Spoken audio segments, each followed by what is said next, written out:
గోకర్ణలో వెలిసిన మహాగణపతి తల మీద రావణాసురుడు వేసిన మొట్టకాయ వల్ల వినాయకుడు తలపై గుంట పడుతుంది.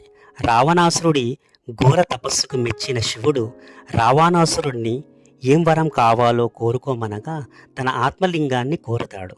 ఆత్మలింగం రావణాసురుడి చేతిలో పడితే రాక్షసత్వం రాజ్యమేలుతుంది అని దేవతలు భయపడగా గణపతి బాలుడి రూపంలో రావణాసురుడికి కనపడతాడు.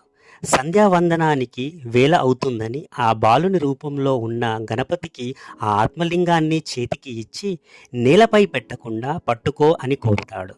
నేను 3 లెక్క పెట్టేలోగా రాకపోతే ఈ ఆత్మలింగాన్ని కింద పెట్టేస్తా అని గణపతి రావణాసురుడితో చెప్పి తను వెళ్ళగానే 3 సార్లు వెంటనే రావణాసురుడిని పిలిచి ఆత్మలింగాన్ని కింద పెట్టేస్తాడు. కింద పెట్టిన ఆత్మలింగాన్ని కదిలించలేక కోపంతో గణపతి